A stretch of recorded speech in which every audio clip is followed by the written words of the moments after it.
누가복음 3장 15절부터 17절까지의 말씀을 우리 한 목소리로 봉독하겠습니다.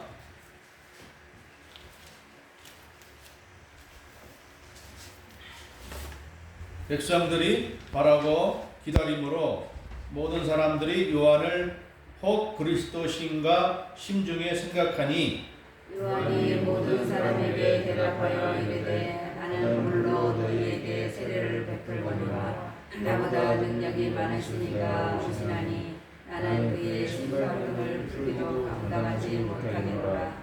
그는 성령과 불로 너희에게 세례를 베푸실 것이요 함께 손에 키를 들고 자기의 타작마당을 정하게 하사 알곡은 모아 곳간에 들이고 쭉정이는 꺼지지 않는 불에 태우시리라. 아멘. 오늘 말씀의 제목은 세례 요한과 예수 그리스도입니다. 오늘 원래는 20절까지 말씀을 전하려고 했는데 설교 준비를 하다 보니까 이 세 절만 가지고도 많은 분량이 나올 것 같더라고요. 그래서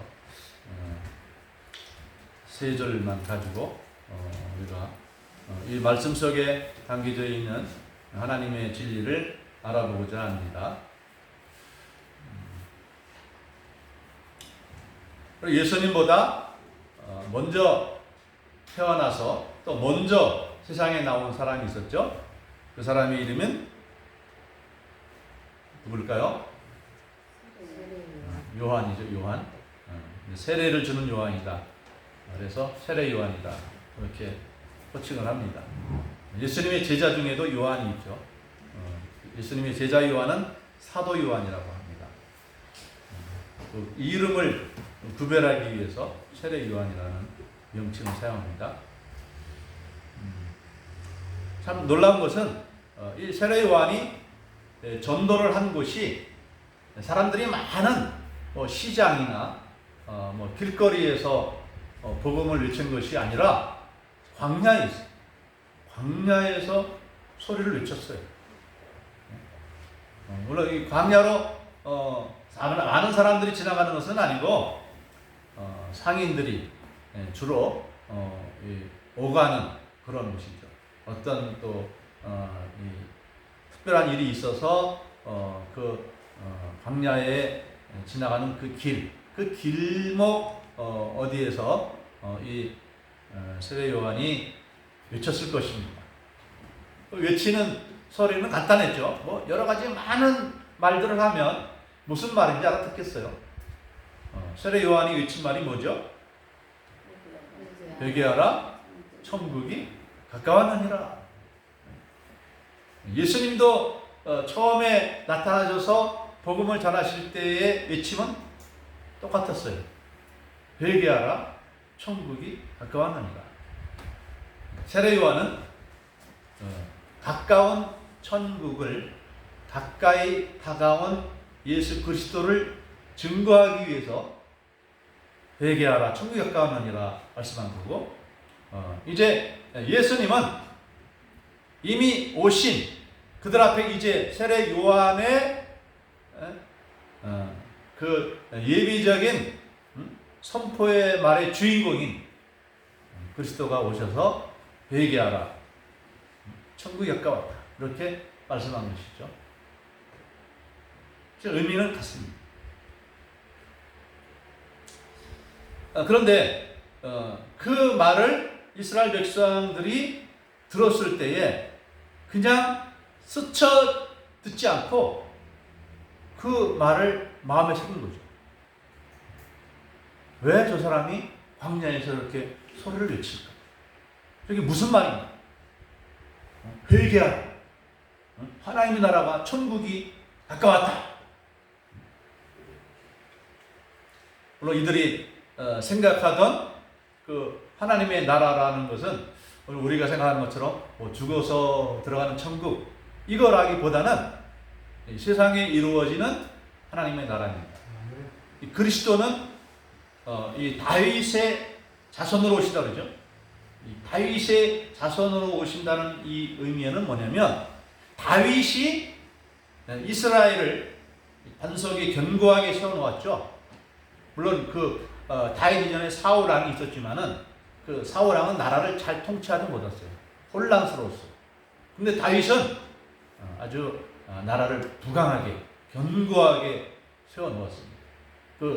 다윗이 세워놓은 이스라엘이 이제 그들이 이스라엘이 멸망하기까지는 이 다윗의 후손들이 그 나라를 다스렸습니다. 다윗이 통치하는 이스라엘이었어요. 그런데 이때의 시대적인 상황, 세례 요한이 계시던 이때의 시대적인 상황은 어떤 시대였습니까? 다윗의 자손이 왕이 되어 다스리는 나라가 아니라 로마가 통치하고 로마 총독이 통치하고 또 이스라엘 혈통도 아닌 에돔 사람 헤롯이 통치하는 그런 시대 속에 살고 있었어요. 그래서 이스라엘 거의 모든 대부분의 백성들이 언제 그리스도가 오는가? 언제 다윗의 자손 그리스도가 와서 이 나라를 새롭게 하는가? 이스라엘이라는 나라를 새롭게 건설할 줄 알았어요. 그것이 바로 당시의 이스라엘 백성들이 기다리던 하나님의 나라와 또 그 하나님의 나라를 세울 그리스도를 기다리고 있던 거예요. 왜? 구약 성경이 예언했기 때문에, 그리스도가 오신다는 것을 예언했기 때문에 이 당시에 이 헤롯의 통치와 로마의 통치에 힘들어하던 이스라엘 백성들은 이 그리스도가 오실 것을 사모하고 있었어요. 기다리고 있었어요. 그래서 오늘 우리 15절 말씀에 보면은 백성들이 바라고 기다림으로 그랬죠. 백성들이 바라고 기다림으로 뭘 바라고 기다렸습니까? 그리스도의 출현을 간절히 기다리고 있었어요. 오늘 우리는 누구를 기다리고 있죠? 다시 오실 예수님을 기다리고 있죠. 다시 오실 예수님은 어떻게 오시죠?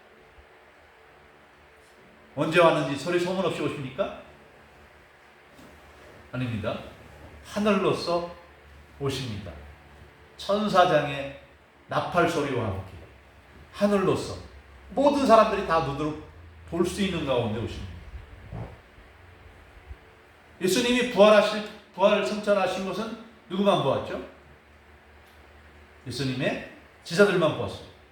그런데 앞으로 오신 예수님은 다 보는 거예요. 그래서 믿지 않는 사람들은 가슴을 두드린다 그랬어요. 왜? 믿을 걸. 옆에서 교회 다니는 사람들이 전도할 때 그 전도를 그냥 우습게 여겼죠. 무슨 보이지도 않는 하나님을 믿으라고 그러느냐. 뭐 예수님이 어떻게 사람이지 어떻게 하나님이냐. 그렇게 조롱하던 사람들. 막상 예수님이 하늘로부터 천사들과 함께 내려오는 것을 볼 때 두려움에 사로잡히는 것이고, 그렇게 많은 전도를 받다가 안 믿은 사람들, 또 교회 잘 다니다가 시험이 들어서 안 나온 사람들은 가슴을 두드리는 것이죠. 후회하는 것이죠. 그런 일이 없어야 되겠죠. 그리스도가 오시는데 이스라엘 백성들과 온 세상 사람들을 구원하실 그리스도가 오는데 온다고 선전하는 사람이 있을까요? 선전하는 사람. 그 사람이 바로 세례 요한이었던 것이에요. 그러니까 많은 사람들이 이제 소망했던 가운데 이 기쁨의 소식이 들려오니까 우리가 회개합니다 하고 수많은 사람들이 몰려가는데 그들 가운데는 예수님께서 그토록 예수님을 그렇게 미워하고 핍박했던 바리새인 사파 사람들과 사두개파 사람들까지도 세례 요한에게로 달려갔어요. 우리에게도 세례 달라고. 그러니까 세례 요한이 그들은 안 된다고 그랬죠. 그들은 안 된다고 했어요. 회개에 합당한 열매를 맺으라고 했어요. 독사의 자식들이라고 그렇게 외쳤던 것입니다. 그런데 그 정도로 뭐 이스라엘의 거의 모든 사람들이 웬만한 의식 있는 사람들은 다 세례 요한에게 가서 세례를 받고 하는 이런 상황이 일어났어요. 그러니까 이스라엘 백성들 중에서는 혹시 저 요한이 그리스도가 아닐까라고 생각을 하게 됐어요. 왜? 아주 비록 뭐 이 세례 요한은 예수님처럼 이적은 안 행했어요. 이적 행한 것은 없어요. 그렇지만은 그의 범상치 않은 모습, 낙태 털옷을 입고 또 뭐 광야에서 살아갔으니까 그 몰골이 좀 그렇게 깨끗하진 않았겠죠.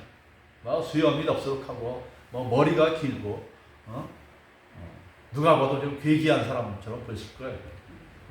그런데 그가 아마 외치는 그 소리에 사람들이 어떤 보이지 않는 영적인 어떤 그런 중압감을 느꼈던 것이죠. 그래서 많은 사람들이 그 앞에 몰려 나왔는데 한 사람이 몰려들다 보니까 몰려든다는 얘기는 무슨 말입니까? 개인적으로 말하면 세례 요한의 인기가 솟아오르는 것이죠. 많은 사람들이 그 앞에 몰려갑니다. 그러니까 그 인기 있는 그런 모습 속에 혹시 저 사람이 그리스도가 아니야? 이렇게 생각을 했던 것이고, 그래서 오늘 말씀에 세례 요한이 아니다 이렇게 말하는 것이죠. 아무튼 근데 이 요한복음을 보면은 이 예루살렘에 있는 그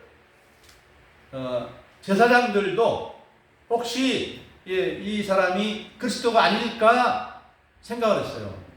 그래서 제사장 몇 사람과 레위인이라면 아마 이 서기관들로서 성경을 필사하는 사람들이면서 또 바리새인들이죠, 이 사람들이.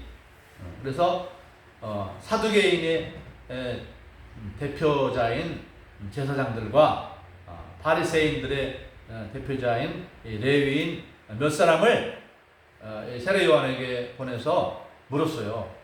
당신이 누굽니까? 우리 요한복음 1장 19절에 보면 19절 이하에 보면은 이 내용이 나오는데요. 세례 요한에게 물었어요. 당신이 누굽니까? 혹시 그리스도가 아닙니까? 이렇게 물었어요. 그랬더니 요한은 말합니다. 나는 그리스도가 아니다. 이렇게 말합니다. 나는 그리스도가 아니다. 또 묻습니다. 혹시 그러면 당신은 엘리야입니까? 엘리야. 왜 엘리야라고 물었을까요? 말라기 4장 5절과 6절에 보면 이런 말씀이 있습니다. 보라, 여호와의 크고 두려운 날이 이르기 전에 내가 선지자 엘리야를 너희에게 보내리니 그가 아버지의 마음을 자녀에게로 돌이키게 하고 자녀들의 마음을 그들의 아버지에게로 돌이키게 하리라. 돌이키지 아니하면 들을 건데 내가 와서 저주로 그 땅을 칠까 하노라 하시니라. 그리스도가 오신 날은 어떤 날인가? 크고 두려운 날이다. 사실 예수님이 이 세상에 오셔서 구원하시는 일만 하셨죠. 심판을 하시지 않았기 때문에 크고 두려운 것은 약간 뒤로 이렇게 물려진 것이요. 뒤로 물려진 것이요. 아마 예수님이 오셔서 십자가에서 구속 사역을 마치시고 어쩌면 이 복음이 처음에는 이스라엘 사람들 가운데서는 이 복음이 처음에 마가다락방에서 성령이 임했을 때 많은 사람들이 예수 믿었죠. 그런데 나중에는 믿지 않는 사람들의 수가 더 많아서 이제 국가적인 전체적인 상황으로 보면 이 기독교를 밀어낸 상황이 됐고, 그래서 이제는 사도들이 주로 이방 지역에 가서 외국에 가서 복음을 전했죠. 근데 이 복음이 오히려 이스라엘 사람들은 이 복음을 거부했지만 이방 사람들이 점점 많은 사람들이 주님께 돌아오니까 심판을 못 행했던 것 같아요. 점점 더 많은 사람 돌아오니까.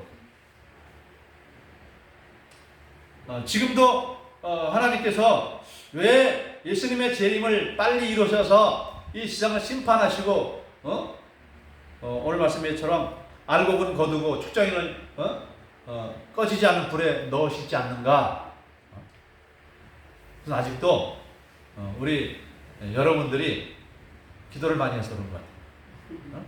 아직도 구원받지 못한 우리 가족, 우리 부모님 있습니다. 우리 남편이 있습니다. 우리 자녀 있습니다. 우리 형제 있습니다. 하나님 지금 오시면 안 돼요. 조금 더 있다 오셔야 돼요. 그들이 예수 믿고 구원받은 다음에 오셔야 돼요. 이렇게 기도하는 사람들이 많기 때문에 예수님이 심판을 못 하시는 것 같아요. 아무튼 이 하나님이 이런 말씀하실 때에는 예수님 보내실 때는 곧바로 이 세상 사람들도 구원하고 그 다음에 심판을 바로 행하실 그러한 계획이었던 것 같아요. 그래서 이렇게 말라기 선지자를 통해서 예언을 했던 것이죠. 이 성경을 특사하는 이 레위인들, 바리새인들이 이 내용을 모르겠습니까? 그래서 그리스도가 오기 전에 먼저 누가 온다? 엘리야가 온다. 이렇게 이 바리새인들도 다 그렇게 인식하고 있었던 거예요. 알고 있었던 거예요. 사실 성경적으로 말하면 이 율법학자들이 성경을 어느 한 사람입니까? 그래서 예수님이 태어났을 때 동방에서 박사들이 와서 이들이 착각을 하고 왕자가 태어난 줄 알고 헤롯 왕궁에 찾아갔는데 이 헤롯 왕이 아주 지혜로운 사람이라 간교한 사람이라 눈치가 빨라서 그리스도가 태어났구나 생각을 해가지고 성경학자들을 율법학자들을 불러 모아놓고 그리스도가 태어나면 어디서 태어나시오? 물은 거잖아요. 그러자 대답을 해줍니다. 베들레헴입니다. 그런데 성경 그들은 잘 아는데 찾아갈 생각은 없죠. 성경을 잘 아는 것이 곧 믿음은 아니고 그런 지식 가지고는 구원을 받을 수가 없습니다. 오히려 그렇게 믿음이 없는 지식이 오히려 하나님을 자기의 마음에서 내몰고 멸망으로 달려가는 그런 사람들이 되는 것이죠. 자, 그런데 그래서 이 예수님의 제자들이 하루는 예수님께 나와서 물은 거예요. 마태복음 17장 10절 이하에 보면 그러면 어찌하여 서기관들이 엘리야가 먼저 와야 하리라 하나이까 그랬어요.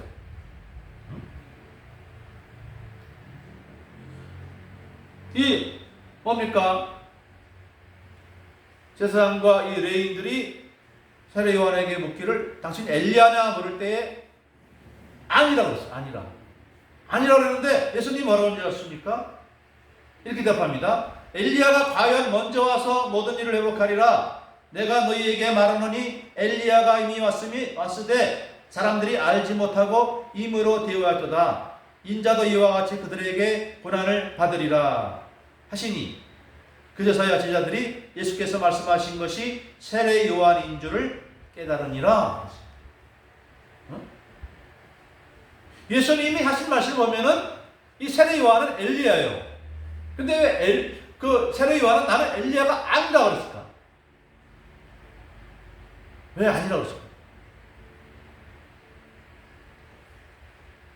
근데 이 말라기에서 말씀한 선지자 엘리야, 이 엘리야는 엘리야와 동일한 인물을 말하는 것이 아니라 엘리야의 심령과 능력으로 오신 분임을 말씀합니다. 그래서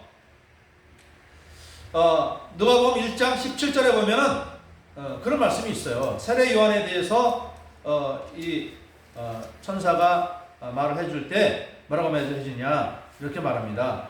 요한복음 1장 17절을 보면 그가 또 엘리야의 심령과 능력으로 주 앞에 먼저 와서 아버지의 마음을 자식에게 거스르는 자를 의인의 슬기에 돌아오게 하고 주를 위하여 세운 백성을 준비하리라. 천사가 분명히 세례 요한의 아버지인 사가랴에게 미리 말씀했어요. 엘리야 본인이 아니라 엘리야의 심령과 능력으로 온 거다. 우리가 알고 있는 구약 선지자 엘리야는 죽었어요, 안 죽었어요? 안 죽었습니다. 구약의 선지자 엘리야는 어떻게 됐죠? 병거 타고 하늘로 들림받았어요. 육체를 가지고 있는, 죽지 않은 육체를 가지고 있는데 나중에 우리 모든 그리스도인들 그런 육체가 되죠. 부활의 육체, 썩지 않는. 예수님도 부활의 육체죠. 예수님의 육체, 엘리야의 육체는 그냥 이런 보통 육체가 아니죠. 부활의 육체, 부활의 육체. 그런데 그런 부활의 육체를 가진 엘리야가 엘리사벳의 뱃속에 태어날 수 있습니까? 아니죠. 이 세례 요한은 그 영혼이 이 천국에 있던 엘리야가 그 속에 들어간 것이 아닙니다. 그래서 들어갈 수도 없어요. 왜냐하면 그 육체 엘리야는 구약 때 엘리야는 육체와 영혼이 같이 이제 밀착되어 있어서 그 구별될 수가 없습니다. 그렇기 때문에 이 세례 요한은 엘리야의 심령과 능력으로 오는 것으로서 말라기 4장 5절과 6절의 말씀을 성취는 했지만 그 자신은 정체는 엘리야는 아니에요. 말씀을 성취한 것은 맞지만 엘리야 자신은 아니기 때문에 나는 엘리야가 아니다. 이렇게 대답을 하는 것입니다. 그 다음에 또 물었어요. 그러면 누구냐? 너는 그 선지자냐? 그래서 이렇게 말했어요. 그 선지자. 그 선지자란 뭘까? 신명기 18장 15절에 모세가 이렇게 말했습니다. 내 하나님 여호와께서 너희 가운데 내 형제 중에 너를 위하여 나와 같은 선지자 하나를 일으키시리니 너희는 그의 말을 들을지니라.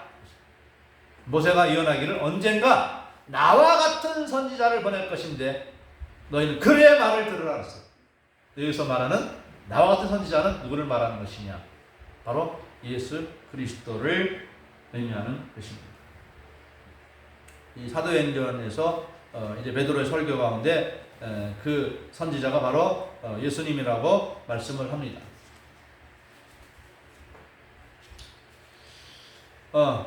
그래서 이 세례 요한의 정체가 무엇인지 우리는 확실하게 알 수가 있죠. 그 세례 요한은 또 자기가 소개하는 분이 보통 사람이 아니라는 것을 세례 요한은 알았습니다. 그래서 자기 뒤에 오시는 이는 어떤 분이냐? 16절에서 설명합니다. 16절에서 나는 물로 너희에게 세례를 베풀거니와 나보다 능력이 많으신 이가 오시나니 나는 그의 신발끈을 풀기도 감당하지 못하겠노라. 이 세례 요한은 정말 위대한 자죠. 이 세례 요한에 대해서 예수님을 말씀하기를 여인이 낳은 자 중에 이보다 큰 자가 없다고 그랬어요. 그럴 정도로 이 세례 요한은 위대한 사람입니다. 참 어떻게 보면 아주 짧은 인생을 살다 갔죠. 세례 요한은 이렇게 외치다가 나중에 헤롯의 죄악을 회개하라고 외치다가 그의 손에 죽임을 당했습니다. 일찍 죽었죠. 한 개인으로 보자면 이 세례 요한은 결코 성공한 모습은 아닙니다. 그러나 예수 그리스도께서 오실 것을 준비하는 엘리야와 같은 위대한 선지자라 이 말. 그런데 이 세례 요한이 자기가 소개하는 자기 뒤에 오시는 그리스도가 어떤 분이냐? 자기는 그의 신발끈 풀기도 감당치 못한다 그랬어요. 오늘날에 우리는 신발끈이 없는 신발들을 신고 다니죠. 물론 운동화는 신발끈이 있어서 이렇게 뭐 묶기도 하고 풀기도 합니다만은 이때에는 우리가 신고 있는 이런 신발들이 없었죠. 그래서 보통의 사람들은 맨발로 다니는 맨발로 다녔어요. 그런데 돈이 좀 있는 사람들은 이제 가죽으로 샌들을 만들어요. 샌들.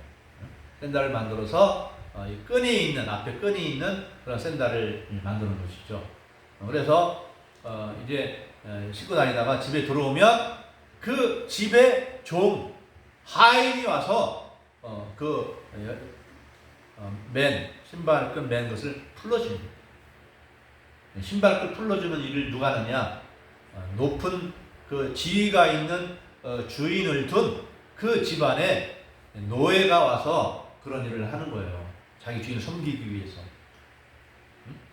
그런데 자기는 예수 그리스도와의 그 비교를 할 때 어떤 분이냐? 자기는 그 신발끈 풀러줄 자격도 없는 그런 종으로서의 위치도 안 되는 그런 사람이라고 자기를 말하고 있습니다.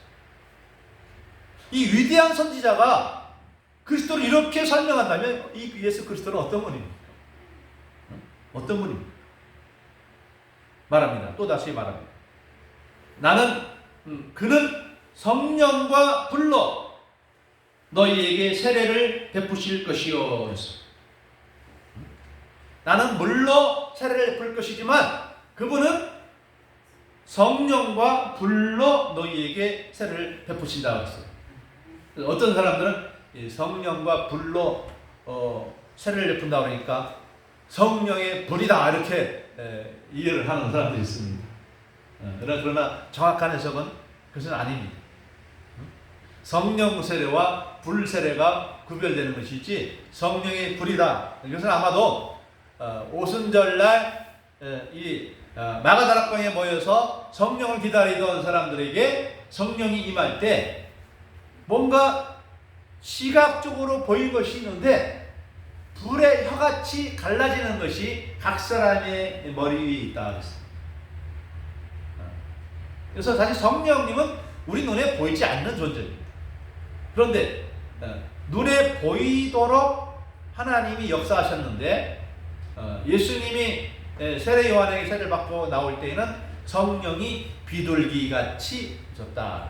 비둘기같이 그런 모습으로 비둘기는 아니고 비둘기처럼 그리고 마가다락방에 있었던 사람들에게는 그 성령이 불의 혀같이 갈라지는 것처럼 그렇게 보였다.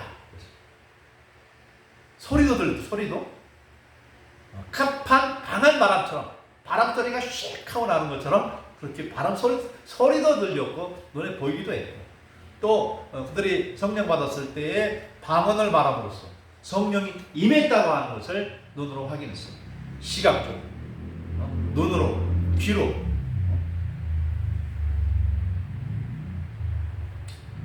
그런데 여기서 말하는 것은 성령과 불로 세례를 준다는 이 말은 성령 세례와 불 세례가 각각이 다른 거예요.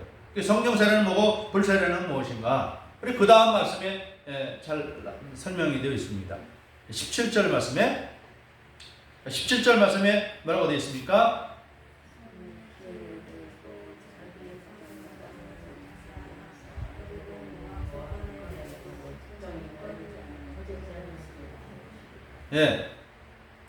이 농사꾼이 추수를 했을 때 그 곡식을 그냥 먹을 수가 없죠. 밀이나 또 벼나 그래서 우리가 그냥 섭취할 수 없잖아요. 그 껍질을 까야 되잖아요. 먼저는 이제 알곡이 있고 그 옆에 붙어 있는 그런 것들이 있죠. 그래서 먼저는 알곡과 쭉정이를 구별하죠. 쭉정이라는 것은 뭐예요? 알곡이 아닌 모든 것들을 말하죠. 알곡이 아닌 모든 것들.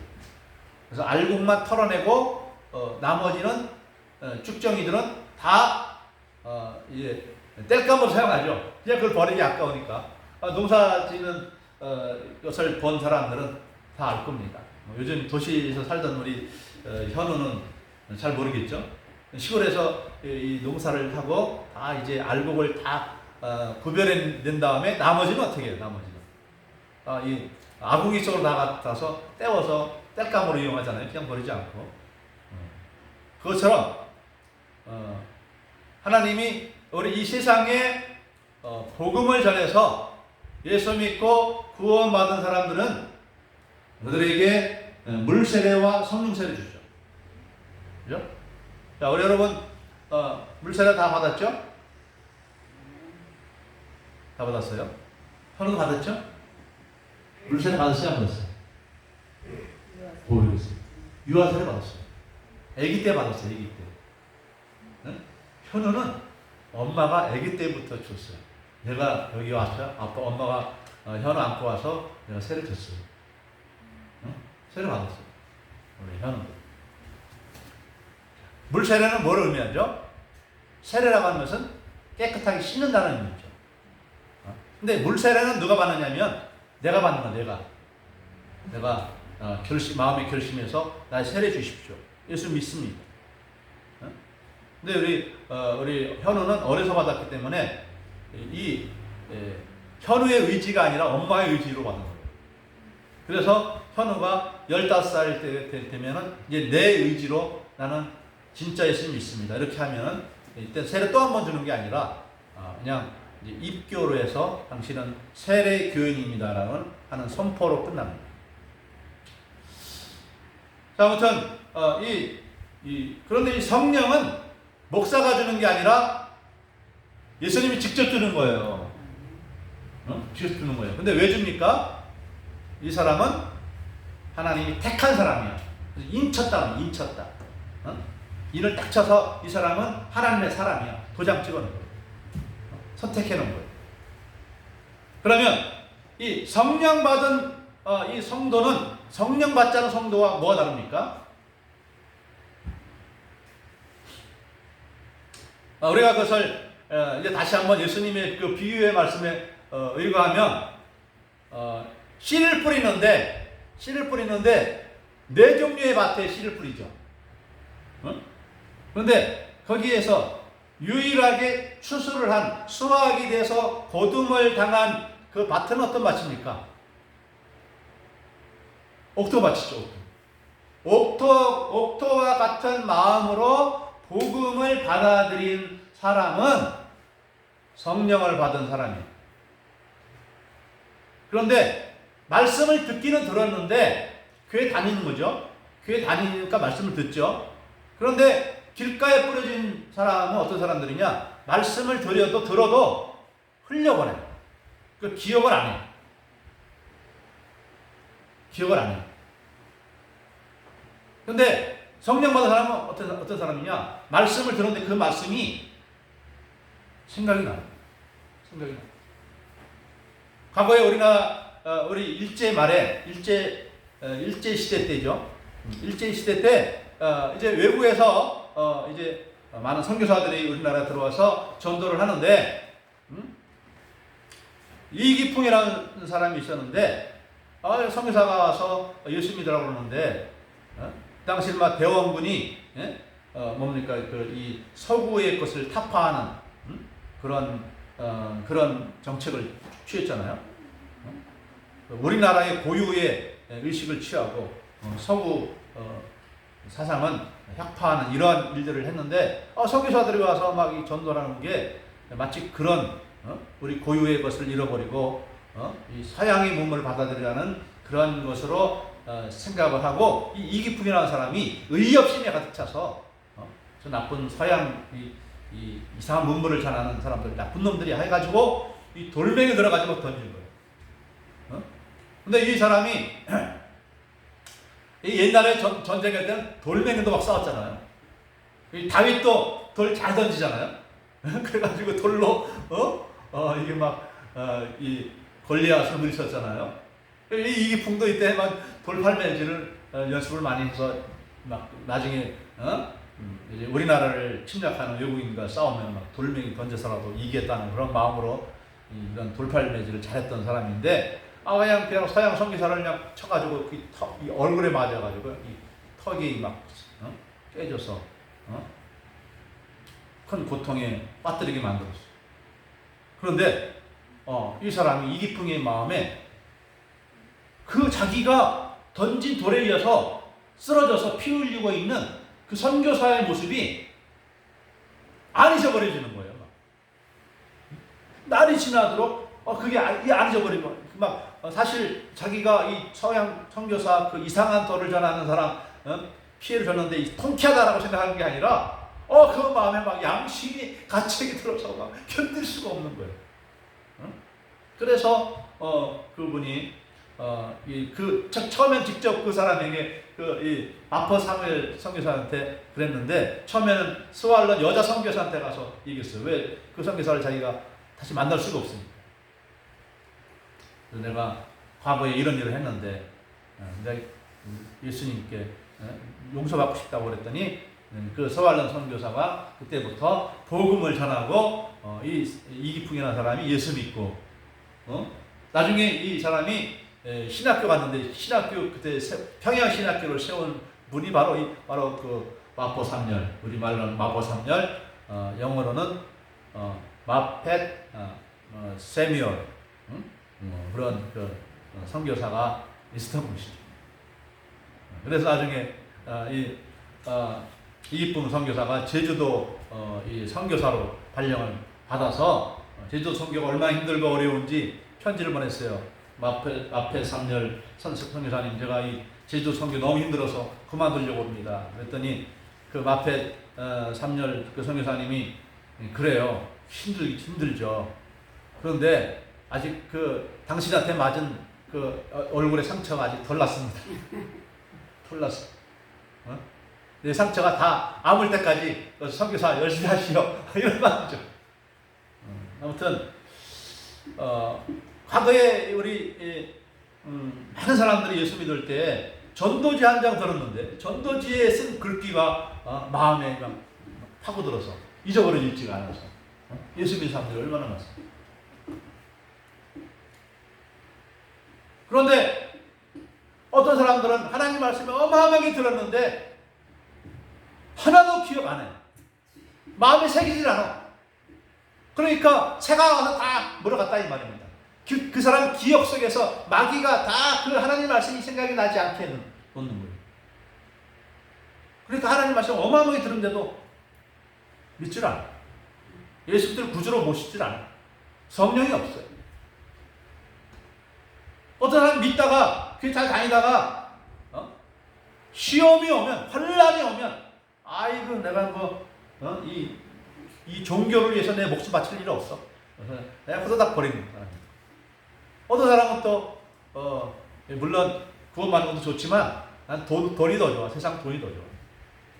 돈 벌려고. 세상 쾌락 난 적당히 좀 즐기다가 하고 싶어. 세상 쾌락 때문에 또 복음을 등지는 사람들도 있습니다. 그래서 오늘 우리는 이 말씀을 잘 생각해야 되는 것입니다. 성령과 불로, 성령으로 세례받지 못한 영혼들은 어떻게 하냐? 불로 세례받는다. 불세례는 무엇입니까? 17절에 말하죠. 쭉정이는 꺼지지 않는 불에 태우시리라 그랬어요. 하나님 나라에 예수 믿고 거듭난 영혼들은 불러들이지만, 그렇지 않은 하나님을 무시하고 하나님 말씀을 멸시하고 제 마음대로 살겠다고 하는 그런 사람들은 하나님의 나라에 알곡이 아니에요. 필요 없는 존재랍니다. 오히려 그런 사람들이 천국에 들어오면 천국을 회방시켜서 지옥으로 만들어 놓을 사람들이라 못 들어오게 합니다. 쭉정이는 안 됩니다. 쭉정이가 뭡니까? 알곡 옆에 있는 게 아니에요. 그러니까 우리는 쭉정이 같은 사람들이 돼서 안 돼요. 알곡 성도가 되야지 쭉정이 성도가 되는 것은 불행한 일입니다. 처음부터 교회 안 다니고 예수님 말씀 안 들었다면 차라리 몰라서나 그랬습니다. 이렇게 하나님 앞에 가서 항변할 수가 있는데, 교회에 오래 다녔는데 말씀은 수없이 들었는데 결국 그 복음을 그 마음속에 받아들이지 않고 성령이 없이 자기 마음대로 그렇게 살던 영혼들은 버림받는 거예요. 오늘 우리는 제2의 세례 요한입니다. 제2의 세례 요한. 우리야말로 이제 멀지 않아 예수님 오실 날이 가까이 오고 있습니다. 우리가 이제는 제2의 세례 요한의 역할을 해야 됩니다. 그런데 우리는 옛날 이 세례 요한처럼 광야에 가서 외치지는 않아요. 그럴 필요가 없어요, 이제는. 왜? 우리 가까이 있는 사람만 전도하면 됩니다. 적어도 우리 대한민국 사람들에게는 이제는 인구의 20% 가까이가 그리스도인입니다. 그래서 이제는 우리의 가족과 친척과 이웃들에게만 우리가 전도하면 충분히 돼요. 밖에 나가서 외치지 않아도 돼요.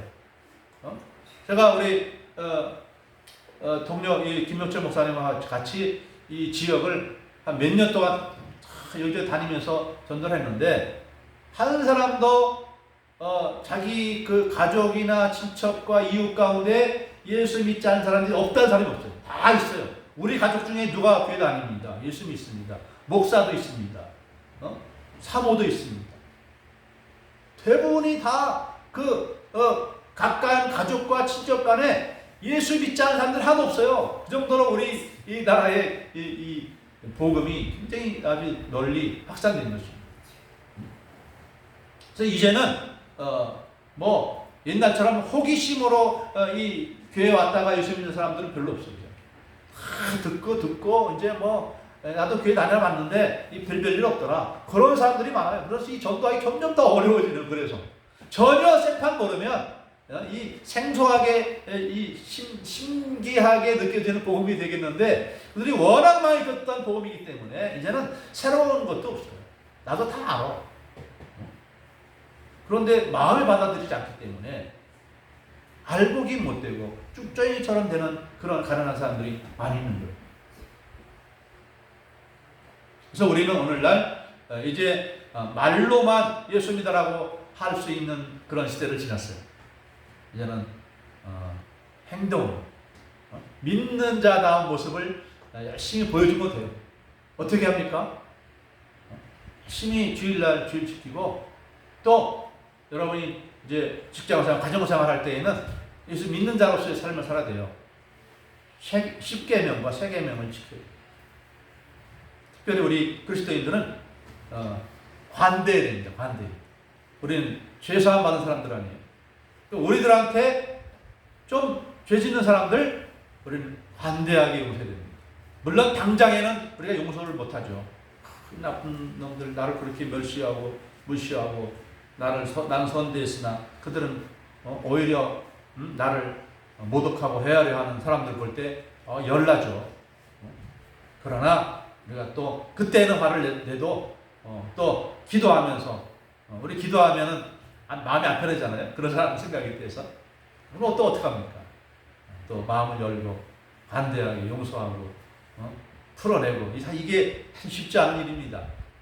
목회자인 저도 쉽지 않은 일이에요. 나를 모독하고 멸시하고 한 사람들 참 용서할 수가 없죠. 그러나 우리 기도하면 그래도 용서하라, 사랑하라. 예수님은 우리의 어마어마한 죄를 다 용서해 놓았는데, 그래서 우리를 구원해 주셨는데, 왜 우리는 작은 우리의 이웃의 그 별거 안 되는 말실수, 행동실수 가지고 우리가 왜 용서 못하는지, 관대한 마음으로 또 열심히 사랑하면서 그렇게 살아감으로 우리가 이제는 우리에게 주어진 세례 요한의 소명을 잘 감당해내서 우리 주님 앞에 나중에 잘했다 칭찬받고 상 받는 여러분 되시기를 주님의 이름으로 축복합니다. 우리 기도하겠습니다. 사랑하는 하나님, 잘 들으신 주여, 우리가 세례 요한과 또 그와 같은 일을 감당하는 사도들과 선교사들과 목회자들과 전도자들로 말미암아 오늘 우리가 예수 믿고 구원받은, 성령 받은 하늘나라의 알곡이 되게 하여 주신 우리 하나님께 감사와 영광을 돌립니다.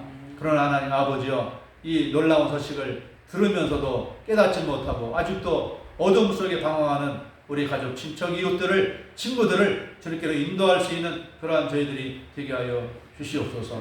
그래서 우리에게 주어진 이 믿음을 값지게 살아갈 수 있도록 도와주시옵소서. 감사드리오며 예수님의 이름으로 기도드리옵나이다. 아멘.